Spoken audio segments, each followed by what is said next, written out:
Ayan guys, kung makikita natin dito, ito yung order ko sa Suez. And in-order ko yan. So buy one take one yan siya. Yun, makikita niyo, 319 dapat yung babayaran ko. Naging, nabawas na 149. Bali 179 na. And I would like to try yung bagong, yung Sans Rival in Red Velvet. And this is... Ayan guys, sa part na to, masaya pa tayo dyan. Kasi akala natin malaki yung mabibigay sa atin. Ayan na, let's see. Ayan, nag-struggle yan siya.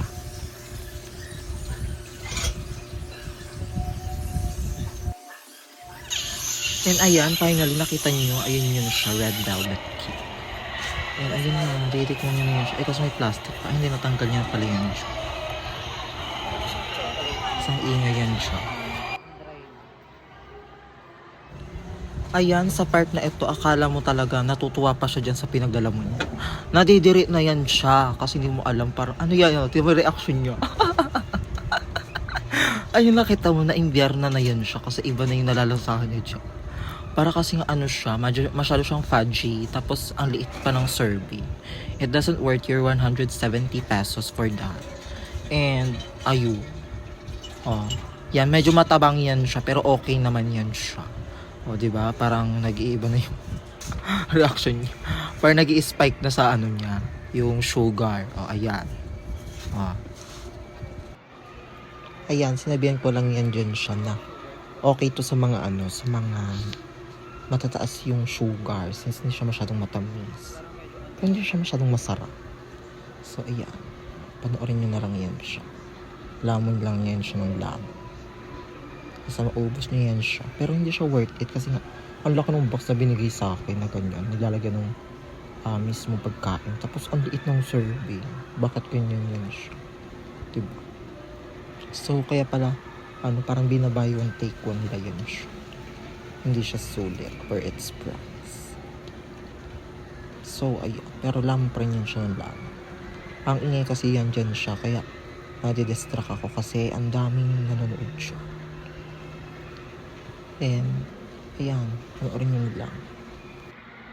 Masyado siya maliit for 170. Ayan guys, so kailangan natin yan simutin yan siya kasi sayang ang binili yan. Tiyan. Nakikita mag-retrieve mo.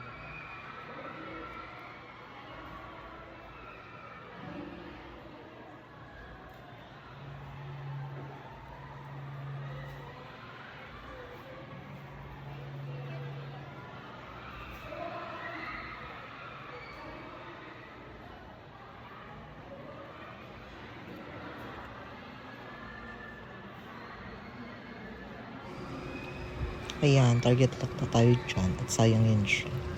Kaya na yung worth 50 pesos nung binayaran natin. Ayan, ubos na.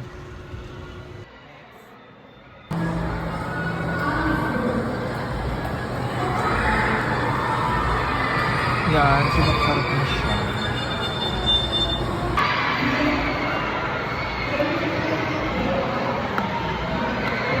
May bago tayong po.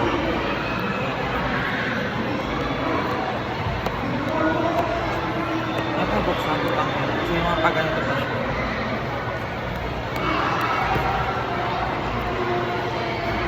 Yung Sans Rival, ito siya. Yung red velvet okay lang, tama lang nila. Ano, Gini, parang maka siya masarap. Dapat din.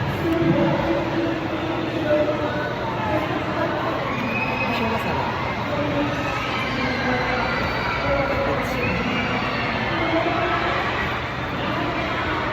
Diba? Bye-bye, guys. So, maka siyang maka siyang ma-texture na matigas. Ayun, at that time, it comes to my realization na ang tamis ng putang inang leche. Diba? Diba? Ito yung reaction niya dyan. Tamis na tamis na yan siya.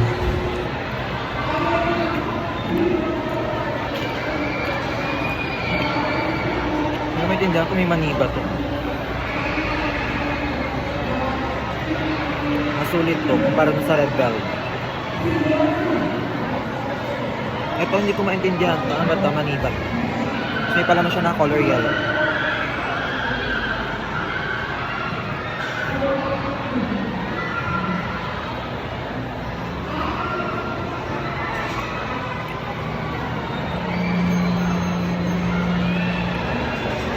Pero ito matamis. Compare sa red velvet. Kasi yung red velvet parang ang liit. So mas ulit yung Sansevier. So mas mura to.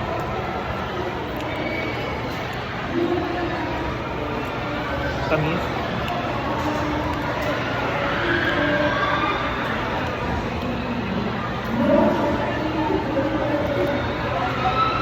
Tamis lang.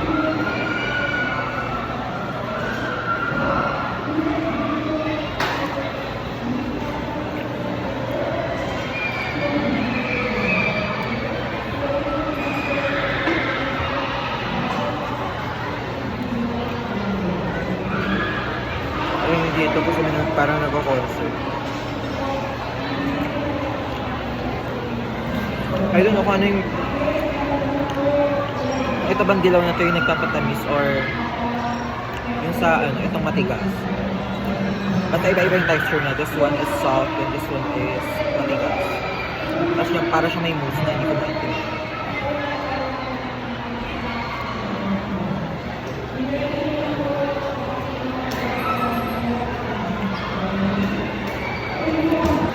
I forgot to take a picture of it. Pero okay lang, masarap naman siya. Tapos ang tamis nga, nakakaumay yung tamis niya. So ayan. Yung ubusin ko ba?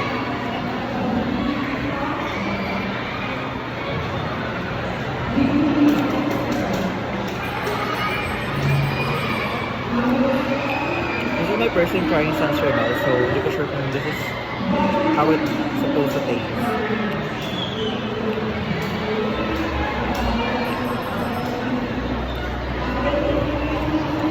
Ang tamis niya, grabe.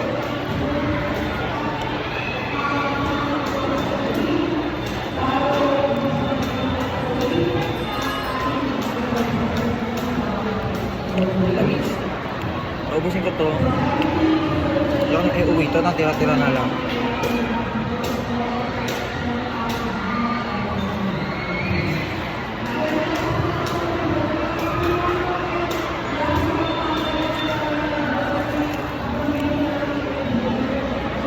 This Sansevier perfect for 2 person. Isa pang isang tao. Ang tamis niya talaga.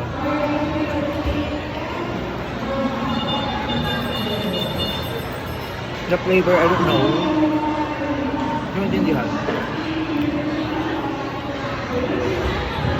I can compare it to something since this is my first time trying this.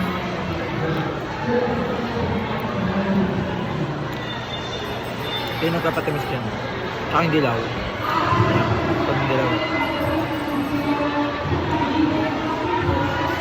Tamis talaga.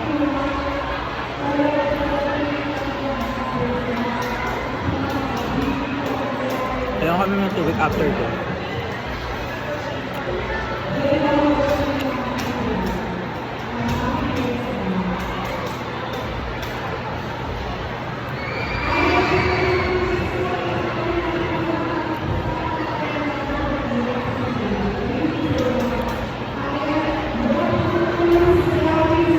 Nagkakatayang videos na ako dito.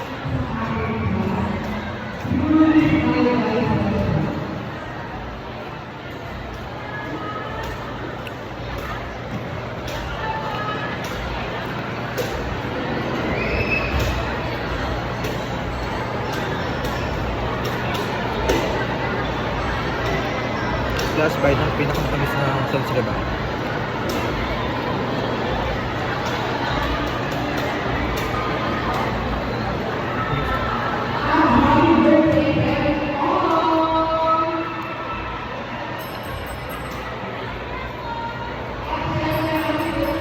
It's the yellow filling that makes it so sweet pala.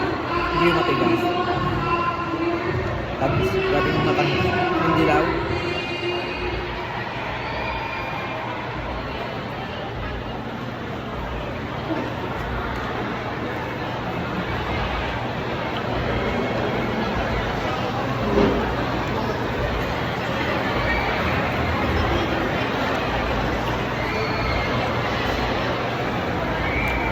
kami.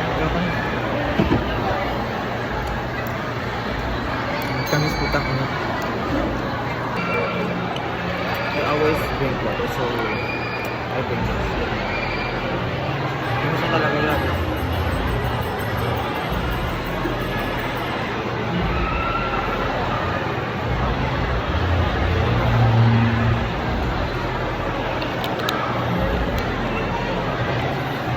Hindi ko na ulit yung sunscreen ba? Napakatamis putang ina. Ewan ko kung puro asukal ba nilagay dito. Putang ina, napakatamis. Well, on the other hand, yung ano, yung isang ano, yung red velvet, ulit mo siya. Pero yung sunscreen ba, look mo. So, my honest review is yung red velvet, hindi siya sobrang tamis. Tapos yung sunscreen ba, sobrang tamis naman yung on the other hand. So, for me, ang mas masarap na bilhin is yung Sunscribal, I guess. Pero ano, mas mura kasi sa yung Sunscribal. So, yung red velvet hindi siya masyadong mahal siya, 170 siya. So, Sunscribal, pwede siya for 2 or 4 person. Kasi sobrang tamis. Gusto kong hatiin mo yun sa 4. Pwede yun sa tagi-isang tao. Hindi siya pwede kainin ng isang buo na sa isang tao. Yun. So, sobrang tamis niya. So, yeah. Kaya, ito. Ayoko na. Ngayon siya.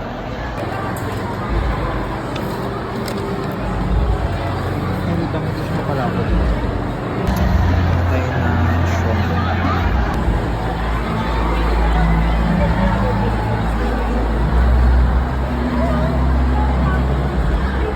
Where's the shrimp?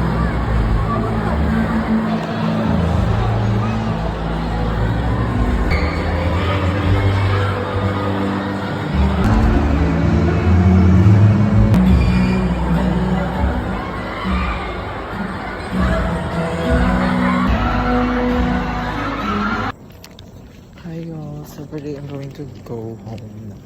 So it's quite dark in here since daan siya. Pagod ako maglakad. I'm cheap. So yeah, I'm still using my iPhone.